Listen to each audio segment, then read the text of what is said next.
इस वीडियो के बाद आप वेब पेज में यूज होने वाले मोस्ट कॉमन और वाइडली यूज्ड HTML टैग्स को एक्सप्लेन कर पाएंगे और वेब पेजेस क्रिएट करते वक्त हम URLs को इंटरनली कैसे यूज करते हैं ये भी एक्सप्लेन कर पाएंगे। चलिए वेबसाइट बनाने में यूज होने वाले मोस्ट कॉमन और वाइडली यूज्ड HTML टैग्स के बारे में डिस्कशन कंटिन्यू करते हैं। जब हम अपना रिज्यूमे लिखते हैं तो हम बहुत सारे फॉर्मेटिंग फीचर्स यूज करते हैं, जैसे कि अपना नाम बोल्ड करने के लिए बोल्ड फीचर या फिर कुछ इंपॉर्टेंट पार्ट्स को अंडरलाइन करने के लिए अंडरलाइन फीचर। ऐसे ही HTML वेब पेज बनाते वक्त टेक्स्ट को फॉर्मेट करने के लिए हमारे पास कुछ फॉर्मेटिंग टैग्स होते हैं। हम बोल्ड और स्ट्रॉन्ग HTML टैग से स्टार्ट करेंगे। इन दोनों टैग्स को हम साथ में इसलिए डिस्कस कर रहे हैं क्योंकि इन्हें यूज करने पर कंटेंट में विजुअली ज़्यादा डिफरेंस नहीं आता है। इसका मतलब है कि हम इन्हें इंटरचेंजेबली यूज कर सकते हैं। मान लीजिए कि हमारे पास ये कोड है जिसमें हमने स्ट्रॉन्ग और बोल्ड HTML टैग्स को यूज किया है। चलिए इसका रिस्पॉन्स ब्राउजर में देखते हैं। आप देख सकते हैं कि विजुअली कोई डिफरेंस नहीं है। डिफरेंस सिर्फ ये है कि स्क्रीन रीडर इनसे कैसे डील करता है। स्क्रीन रीडर एक सॉफ्टवेयर होता है जिसकी हेल्प से visually impaired people website use करते हैं। ये ऑन स्क्रीन इंफॉर्मेशन को स्पीच में ट्रांसलेट करता है। तो अगर आप इस कोड के लिए स्क्रीन रीडर यूज करेंगे तो वो स्ट्रॉन्ग टेक्स्ट को ज़्यादा इंपॉर्टेंस देगा और उसे डिफरेंट टोन में पढ़ेगा। अगर आप चेक करना चाहते हैं कि स्क्रीन रीडर इन टेक्स्ट से कैसे डील करता है, तो आप वीडियो के नीचे रिसोर्सेज में दिए हुए लिंक को यूज कर सकते हैं। प्लीज नोट कि ये स्क्रीन रीडर एक गूगल क्रोम एक्सटेंशन है, जिसका मतलब है कि आप इसे सिर्फ तभी इंस्टॉल और यूज कर पाएंगे जब आप Google Chrome web browser use कर रहे हैं। नेक्स्ट हम इटैलिक्स और एम्फेसाइज्ड HTML टैग्स को डिस्कस करेंगे। इन दोनों टैग से हम वेब पेज में टेक्स्ट को इटैलिक्स में ऐड करते हैं। अगेन इन दोनों टैग्स में विजुअली कोई डिफरेंस नहीं है और हम इन्हें इंटरचेंजेबली यूज कर सकते हैं। डिफरेंस सिर्फ ये है कि स्क्रीन रीडर इनसे कैसे डील करता है। चलिए इसे अच्छे से समझने के लिए HTML कोड का रिस्पॉन्स ब्राउजर में देखते हैं।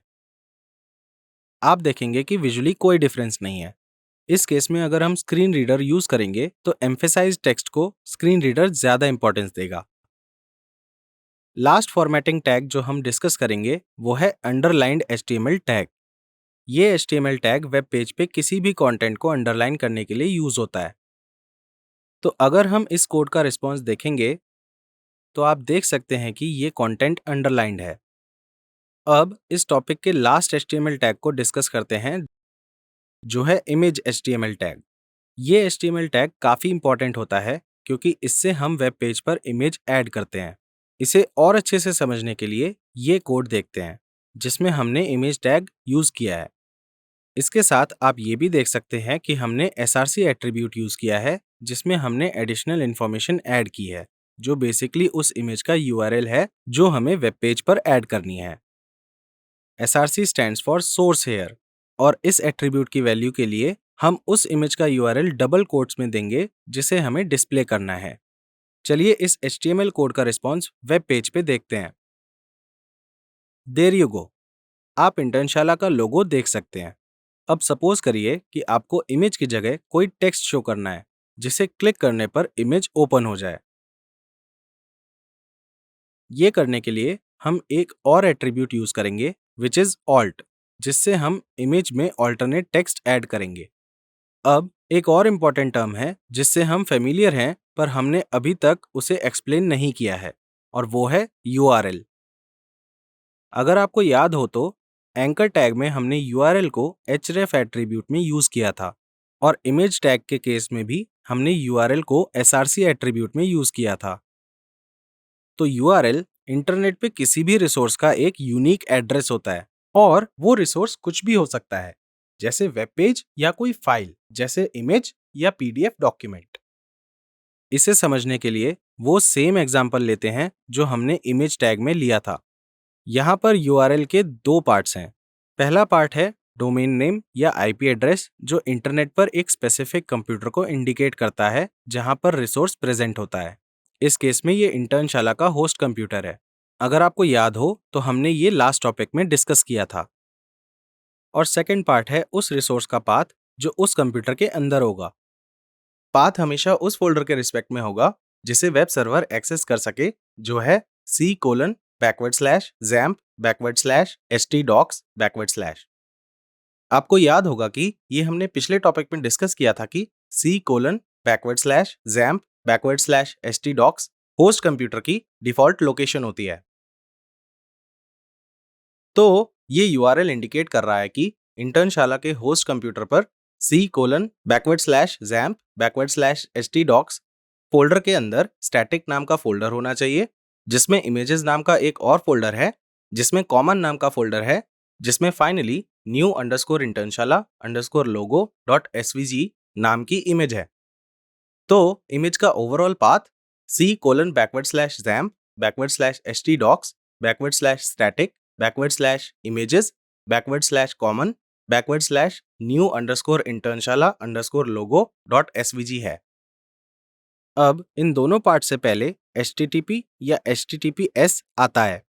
इस कंप्लीट URL को एब्सोल्यूट URL भी कहते हैं और एब्सोल्यूट URL को यूज करके हम इंटरनेट पर कोई भी रिसोर्स एक्सेस कर सकते हैं।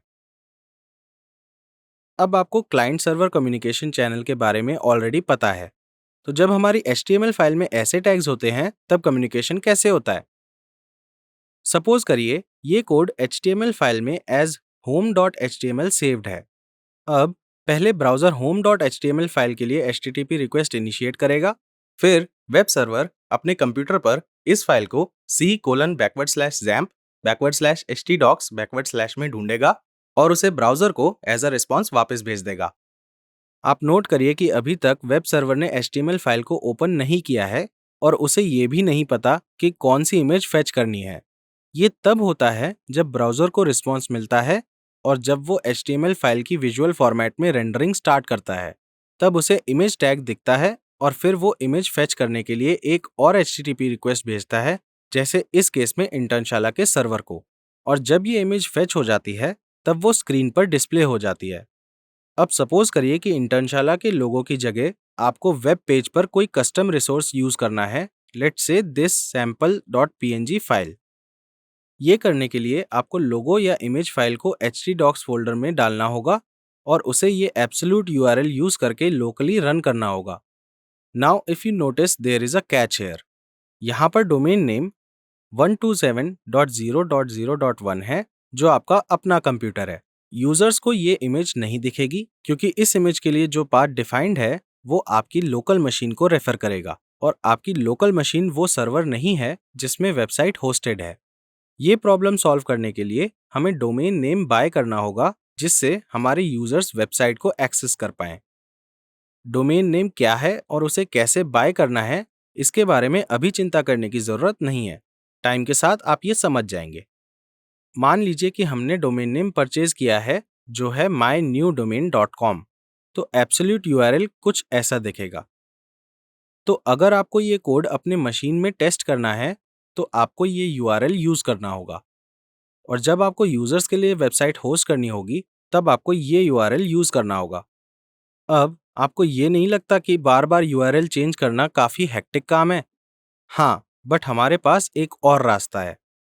चलिए इसे इमेज टैग HTML कोड से सिंप्लीफाई करते हैं, जिसे हम पूरी वीडियो में यूज कर रहे हैं।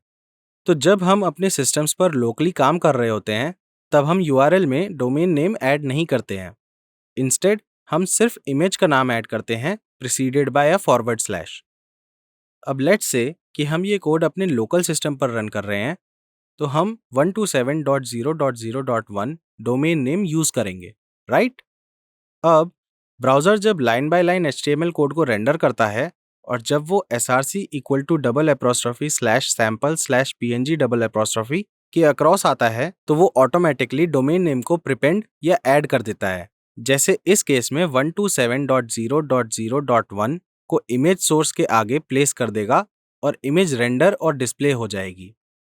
अब लेट्स से कि ये कोड हमने सर्वर पर डाला है। इस केस में जो डोमेन नेम हम यूज करेंगे वो newdomain.com होगा। तो ब्राउज़र जब URL $/sample.png को एनकाउंटर करेगा, तो वो उसके आगे न्यू डोमेन नेम को प्रिपेंड करेगा इंस्टेड ऑफ 127.0.0.1 और उस URL से इमेज को फेच कर लेगा। अब अगर मैं कहूं कि एक और तरीका है जहां हमें डोमेन नेम और फॉरवर्ड स्लैश नहीं ऐड करना होगा। इसे रिलेटिव यूआरएल कहते हैं। ये करंट वेब पेज यूआरएल के रिस्पेक्ट में रिसोर्स को रेफर करता है। इसका मतलब है कि वो करंट वेब पेज के यूआरएल से रिसोर्स वेब पेज के यूआरएल को जनरेट करता है। Sounds difficult? Let me simplify this. Let's say कि हमारे पास एक वेब पेज का ये एब्सोल्यूट यूआरएल है, तो रिलेटिव यूआरएल में वो पार्ट जिसमें वेब पेज का नाम होता है वो रिमूव हो जाता है, और इमेज टैग के src एट्रीब्यूट में जो रिलेटिव यूआरएल प्रोवाइड होता है वो ऐसे ऐड हो जाता है।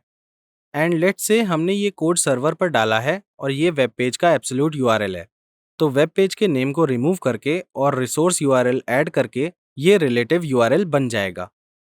So that's it for this video. Up next is the quiz. All the best!